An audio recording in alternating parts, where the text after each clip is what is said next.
성경 물음에 대한 물음.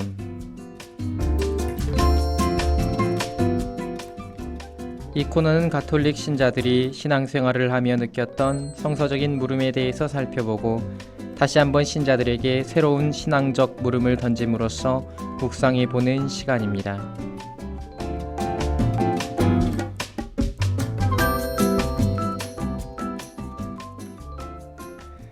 안녕하십니까. 사목국부국장 정규현 시몬 신부입니다. 반갑습니다.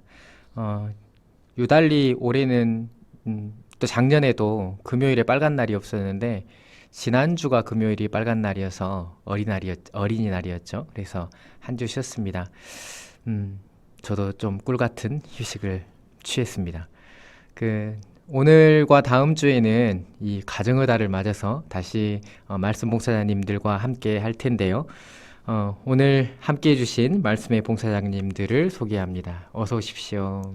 반갑습니다. 안녕하세요. 네, 기존에 오셨던 분들과 같이 말씀의 봉사자회 여정회 봉사자님들이신데 잠깐 우리 청취자 여러분님들께 자기소개해 주시겠습니까? 안녕하세요. 말씀의 봉사자 여종 봉사자에서 봉사하고 있는 정혜심 안젤라입니다. 반갑습니다. 안녕하세요. 말씀의 봉사자회 정친이 아마따입니다. 잘 부탁드립니다. 네, 반갑습니다. 사실 제가 교구청 성서 파트를 맡게 된 지가 얼마 되지 않아서 크게 의지가 되지 않을 텐데 그래도 떨리시더라도 같이 잘 해봤으면 좋겠습니다. 많이 떨리신가요? 네, 떨리기 떨립니다. 시작합니다. 아, 이제 떨리기 시작해요. 네, 안 떨리다가 방송 체질이신 것 같은데. 그래요. 기존의 방송 보셨습니까? 네, 봤습니다. 다른 목사님들 하시는 거 네네. 어쩌시던가요? 떨리시다고 하시면서 너무 잘하시는 것 같았어요. 그래서 저도 저렇게 잘할 수 있을까 그런 생각이 들었습니다. 네, 참여님도 그러셨어요?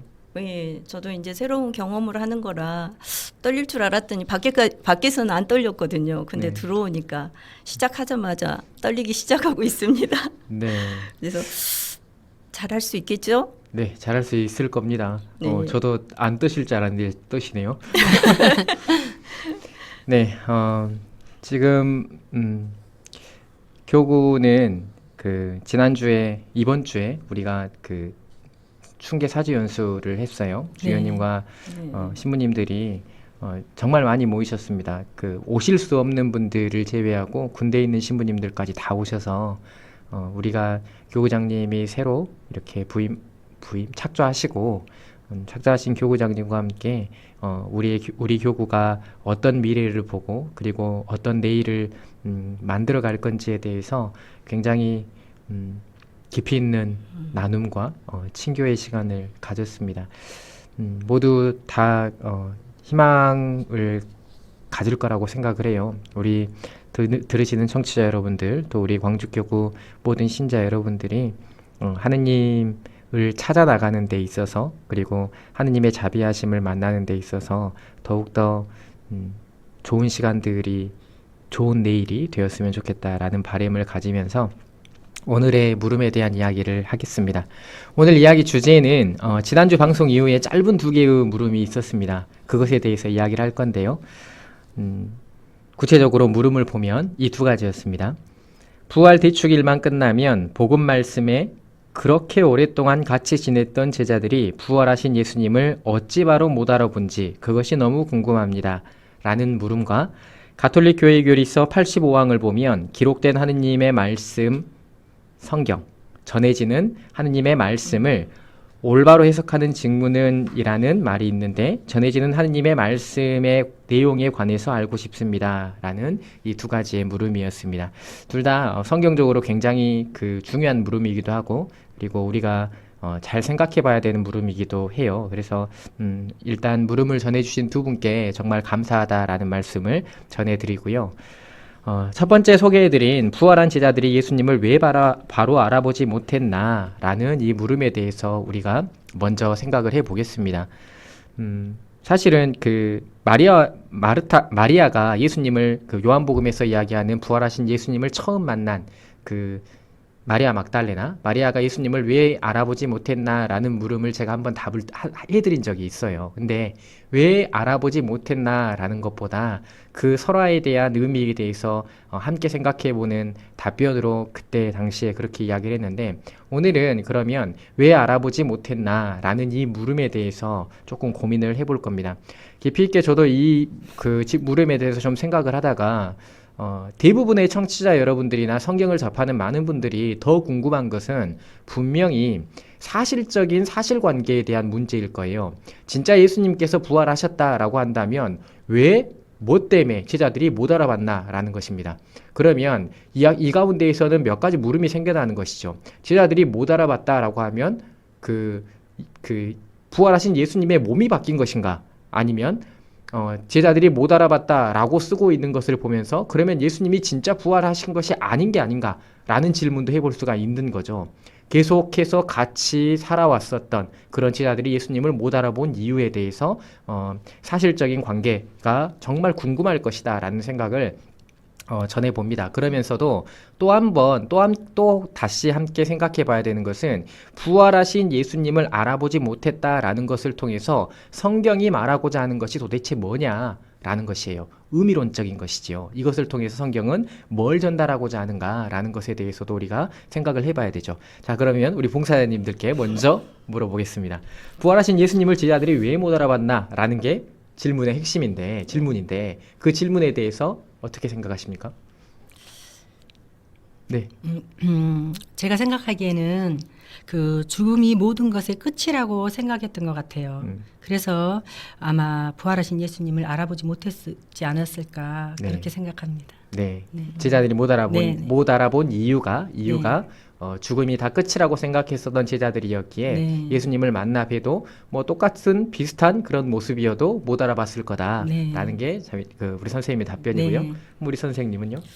저는 하느님에 대한, 주님에 대한 체험이 부족해서 아니면은 믿음이 부족해서이진 않을까라는 생각을 해봅니다. 누군가를 믿는다는 것이 그 사람을 온전히 자신을 송두리째 바쳐서 내 맡기는 것인데, 내 맡겨지고 내 마음과 몸을 다 맡겨드리는 것인데, 그러한 맡김에 대한 부족함, 온전하지 못함, 그래서 더 알아볼 수 없지 않았을까.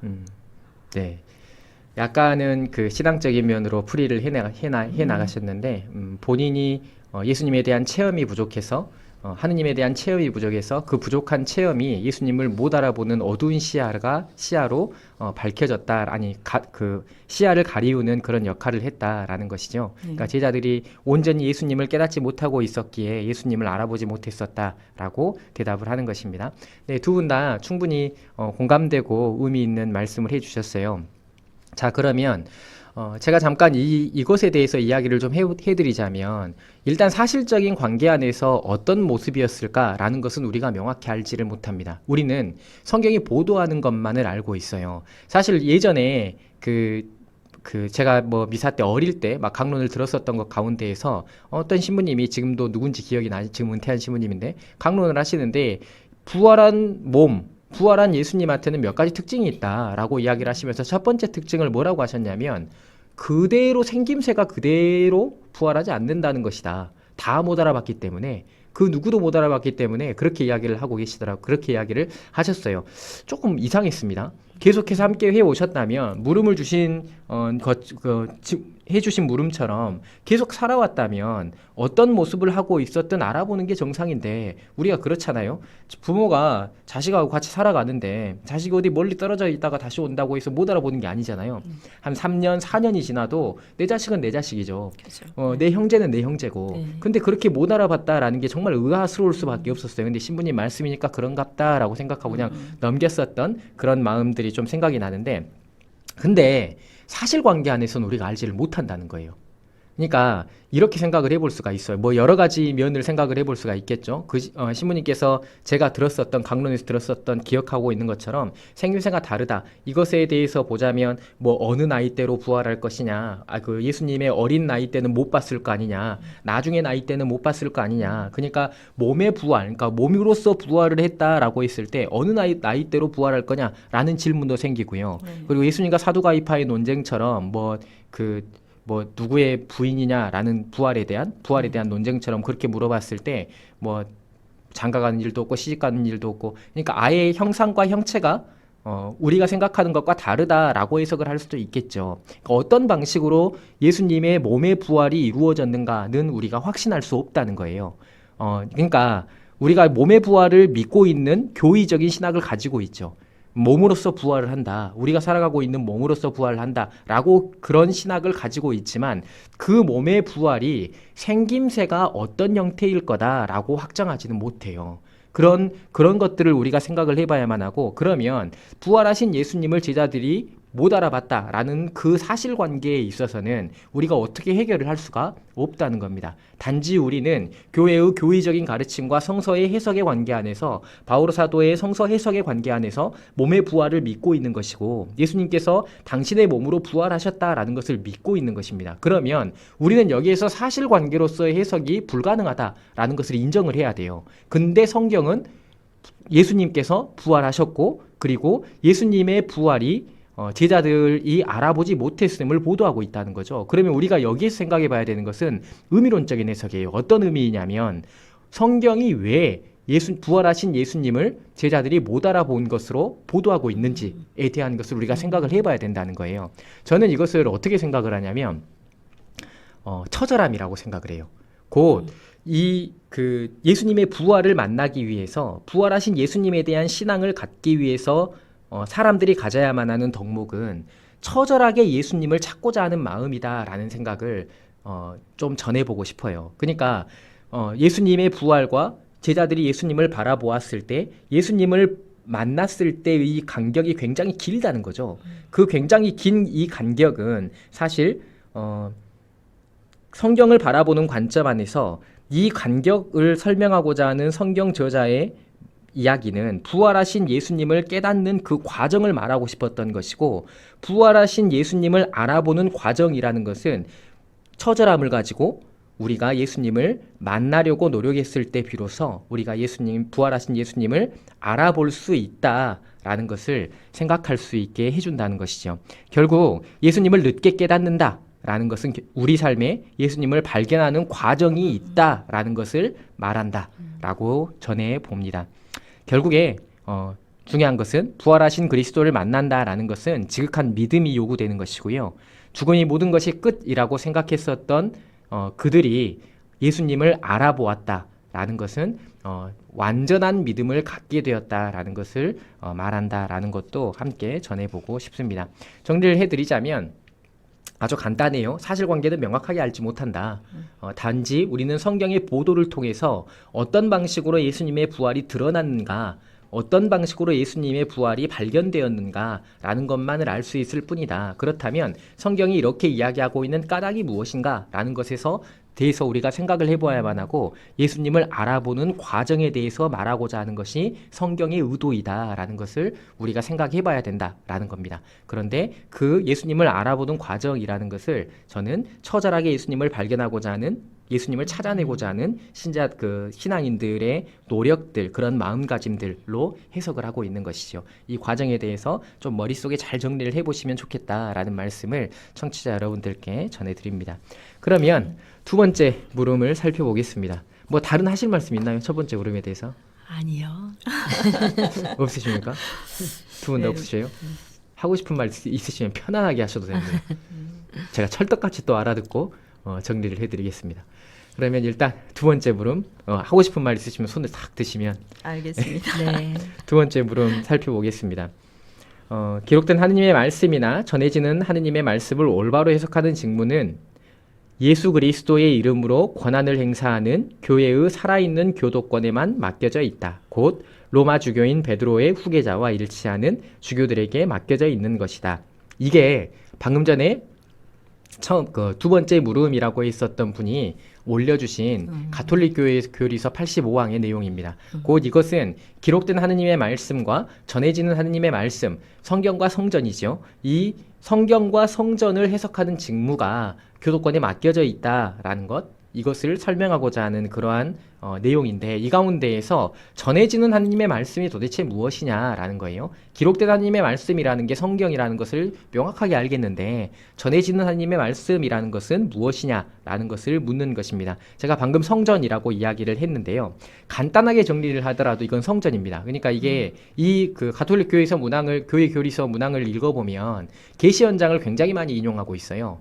바티칸 공예문은 계시 현장을 굉장히 많이 인용하고 있는데, 계시 현장 10항을 그대로 인용을 하고 있습니다. 근데 10항의 성전, 그러니까 전해지는 하나님의 말씀에 대해서 성전이라고 하는 그런 대목에 앞서서 1항부터를 쭉 읽어보면 이 계시 현장은 전해지는 하나님의 말씀이라는 것을 거룩한 전통, 우리가 거룩한 전통이라고 부르는 그 성전이라고 부르는, 교리 시간에 많이 배웠죠. 성전이라고 부르는 것으로 설명을 하고 있어요. 그러면 먼저 봉사자님들에게 물어보겠습니다. 성전이란 뭡니까? 전해지는 하나님의 말씀. 어떻게 생각하십니까?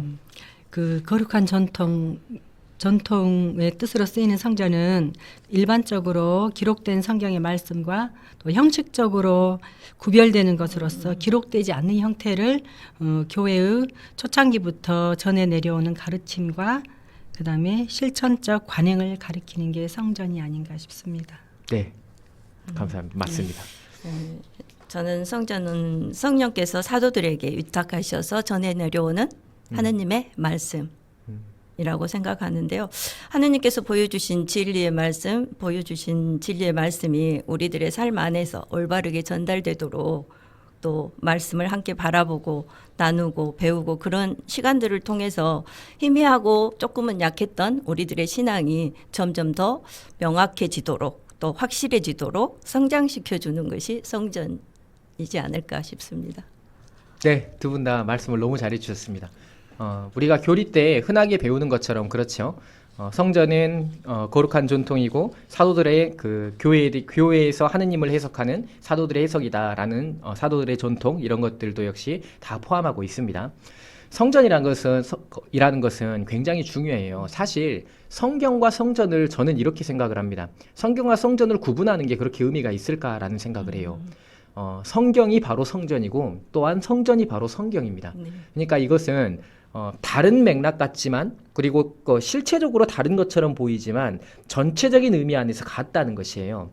우리 선생님들도 잘 알고 계시겠지만, 우리 봉사자 선생님들도 잘 알고 계시겠지만, 성경이 기록된 것을 보면 그래요. 성경이라는 것은 어떤 사실 보도를 하고 있는 책이 아니라 하느님을 믿는 신앙 공동체가 구약의 경우는 야훼 하느님을 만난 이스라엘 백성 공동체가 야훼 하느님에 대한 자신들의 체험을 기록해 놓은 것을 우리가 구약 성경이라고 하지요. 시작 성경도 그리스도를 만난 그리스도교 신앙 공동체가 그리스도에 대한 말씀과 행적에 대한 기록들, 그리고 그 그리스도에 대한 해석들을 기록한 편지글들, 이런 것들을 우리가 신약 성경이라고 부릅니다. 그것처럼 사실 성경에 기록되어 있는 많은 것들은 그냥 그 역사, 그 시절에 있었던 것들이 기록된 것이 아니죠. 그 신앙 공동체가 자신들의 시선으로 어떤 것을 기록하는 것이에요. 야훼 하느님과의 체험을, 야훼 하느님과의 어떤 만남을, 야훼 하느님을 전달하고 싶은 목적을 가지고 기록한 것이라고 본다면 성경 자체가 성전이라고 말할 수도 있어요. 성전도 역시 마찬가지입니다. 교회의 거룩한 살아있는 전통이라고 부르는 이 성전은요, 성경을 올바로 해석하는 것입니다. 성경을 올바로 해석하는 것이 바로 성전이에요. 그러니까 똑같은 성경 구절을 가지고도 굉장히 다양한 관점 안에서 들여다볼 수 있는 것을 우리는 잘 알고 있죠.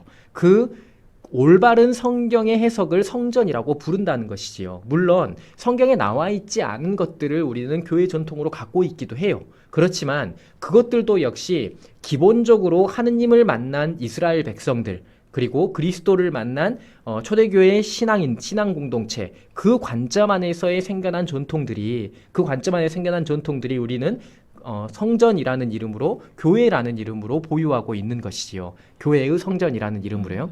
그것처럼 성전도 역시 성경이 하느님의 말씀, 하느님의 신앙 공동체가 기록했던 것과 마찬가지로 하느님의 신앙 공동체, 곧 그리스도를 믿는 신앙 공동체가 보유하고 있는 전해져 내려오는 말씀으로 남겨져 있는 것이죠. 그렇기에 기록된 성경, 이 성문화되어진 성경이 기록되어졌다라고 한다면 성전이라는 것은 성문화되어지지 않은 채 교회의 전통 안에 살아 숨쉬고 있는 것, 거룩한 하느님의 말씀과 숨결로 살아있는 것이라고 설명을 할 수가 있죠. 그래서 성경과 성전은 같다고 볼 수도 있어요. 큰 맥락 안에서는 같다고 볼 수도 있다는 거죠.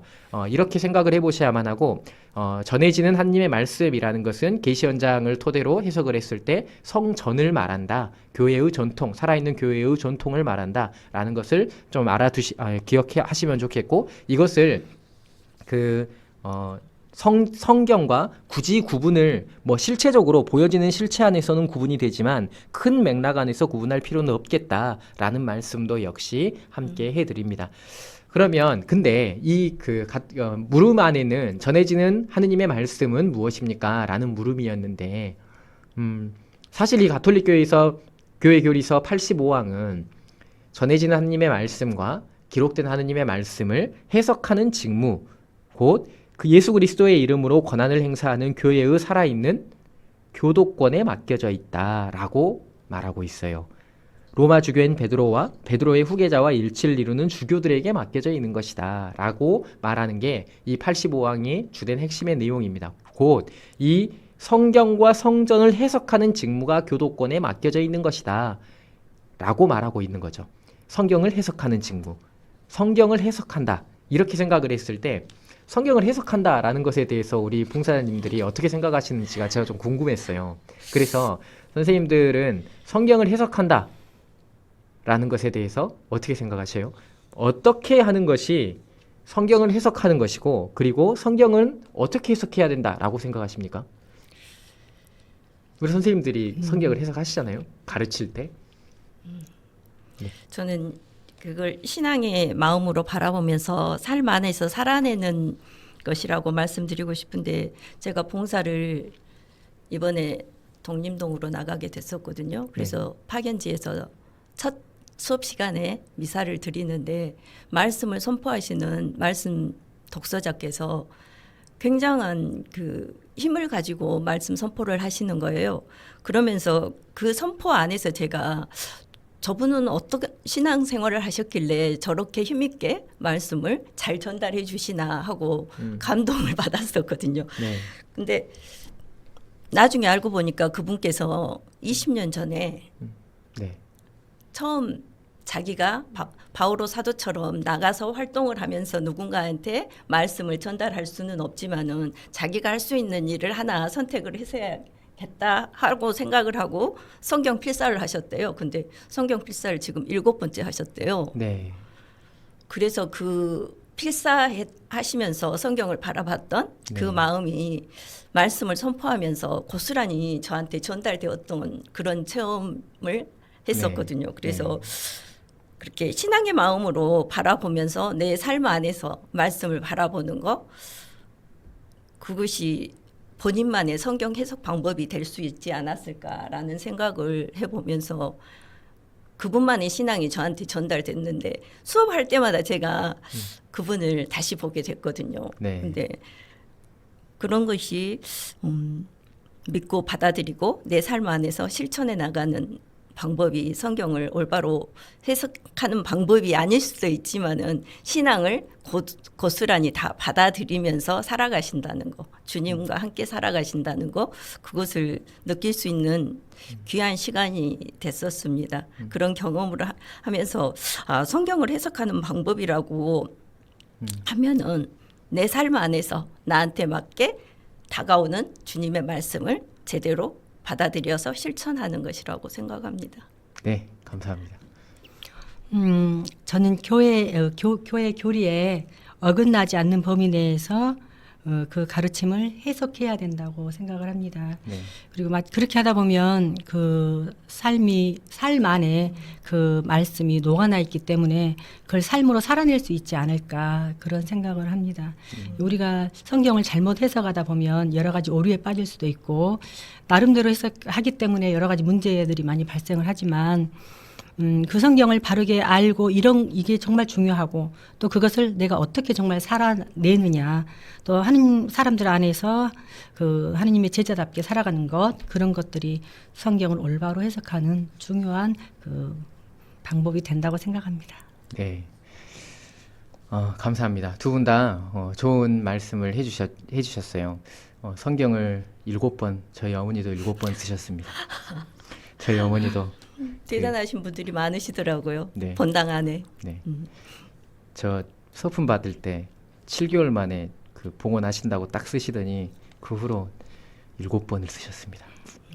지금 이제 눈이 안 보이셔서 마지막으로 쓰고 그만 쓰신다고 또 쓰고 계시긴 한데. 그러니까 매일 짧은 시간이지만 그래도 말씀을 바라보는 시간을 만들어 놓으셨다는 거잖아요. 우리가 미사를 드리기 위해서 미사 시간을 항상 지키는 것처럼 본인만이 그것을 실천하기 위해서 그 시간 동안은 1시간에서 2시간은 쓰신다 그러시더라고요. 쓰기 시작하시면. 네. 그러니까 그런 마음이죠. 네. 갑자기 성경 필사로 가버렸는데 어쨌든 성경 해석을 우리가 생각을 해보면 성경은 우리에게 주어진 유일한 하느님의 말씀입니다. 정말로 그래요. 유일한 하느님의 말씀이에요. 그런데 이 말씀을 바로 바라보는 방법은 교회의 신앙에 비추는 것입니다. 네. 곧 교회의 신앙에 비추어서 성경을 해석해야만 성경을 바로 볼 수 있다는 거예요. 성경을 볼 수 있는 방식은 굉장히 많아요. 너무 많습니다. 너무 많은데 사실 그 많은 방식, 그러니까 뭐 여러 가지 학문적인 도움을 받을 수도 있고 그리고 개인의 체험과 신앙의 관점 안에서 성경을 보는 방법들도 있어요. 굉장히 많아요. 그래서 우리가 뭐 렉시오 디비나 렉시오 크리티카 이렇게 구분을 하기도 하고 비평적인 독서라고 부르는 이런 방식들이 있고 그리고 뭐 거룩한 독서라고 부르는 이런 방식들도 있죠. 그러니까 성경을 해석하고 바라보는 방식은 너무 많습니다. 굉장히 많은 학문들이 있는 것처럼 엄청나게 많은데 그 성경을 누구나 해석할 수 있어요. 그래서 이렇게 많은 방법들을 가지고 누구나 성경을 해석할 수 있습니다. 근데 우리가 알아야만 하는 것은 아무렇게나 해서는 안 된다는 것이에요. 성경은 하느님께서 주신 말씀이 하느님의 말씀이 되도록 정말로 하느님께서 주신 유일한 말씀이 되도록 올바른 해석이 반드시 있어야만 하고 그 올바른 해석이라는 것은 교회의 신앙 전통의 비추임이라고 말씀을 드릴 수가 있어요. 그래서 우리는 다양한 관점 안에서의 성경 해석을 모두 다 함께 보아야만 하고 나 역시도 그 성경 해석에 하나의 의견을 담당할 수 있지만 신앙 전통에서 벗어나서는 안 되겠다라는 말씀을 꼭 드리고 싶습니다. 늘 제가 말씀을 드리는 거지만 우리가 그렇게 똑똑하지 않아서 교회의 전통에서 벗어나는 성경 해석이 하기가 굉장히 어려워요. 진짜로 어렵습니다. 네. 그런데 우리가 그럼에도 불구하고 내가 하고 있는 성경에 대한 이 생각이 말씀에 대한 생각들이 하느님께서 진짜 말씀하시는 것이다 라는 확신을 갖기 위해서는 이게 교회의 내려져 오는 교회의 전통에서 벗어나 있지 않나 라는 것을 봐야만 한다라는 말씀을 드리고 싶어요.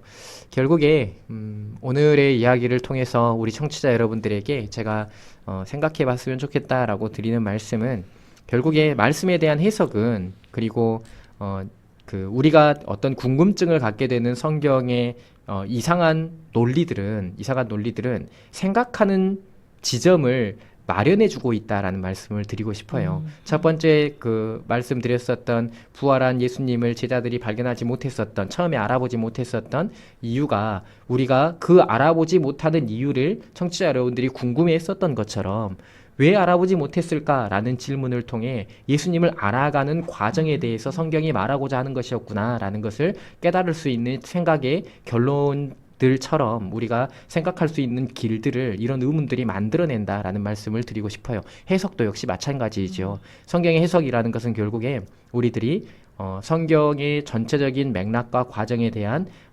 깊은 생각들을 그 안에 담아놓는 것이다라는 말씀을 드리면서 성경 많이 보시고 성경을 통해서 하느님 잘 만나시는 그런 5월달 되셨으면 좋겠습니다. 뭐 처음 함께 하셨는데 소감이 어떠십니까?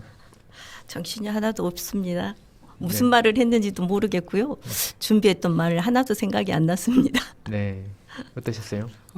저는 라디오로만 신부님 이 프로그램을 자꾸 들었거든요. 네, 근데 제가 참여하게 되니까 새롭고 또 신부님 말씀하시는 게 귀에 쏙쏙 들어와서 잘 기억할 수 있을 것 같아서 아마 청취자분들도 그러지 않을까 싶습니다. 참 좋았습니다. 네. 오니까 잘 들렸다는 것은 청취자 여러분들 다 오셔서 들어야 되는데 근데 진짜 신기한 게 네. 두 분이 밖에서는 안 떨리신다고 떨리신다 했는데 네, 들어오니까 안 떠시고 떠시네요. 네. 아, 정말로 신기하네요. 네, 아무튼 감사합니다. 이렇게 함께 해주셔서 다음 주까지 우리 두 분 선생님들께서는 함께 해주실 거고요. 혹시 신청곡이 있으신가요? 네, 저희 둘이 우연찮게 맞더라고요. 아무것도 너를 최준익 막시모의 아무것도 너를 신청합니다. 네, 그 노래 참 좋은 노래죠. 그 노래 만드신 수녀님을 제가 잠깐 만났었는데, 아무튼 참 그 가사가 대대리사의 기도, 네. 네, 참 좋은 노래입니다. 그러면 마침 노래를 들으면서 오늘을 마무리하겠습니다. 최준익 막시모가 부른 아무것도 너를 함께 들으시겠습니다.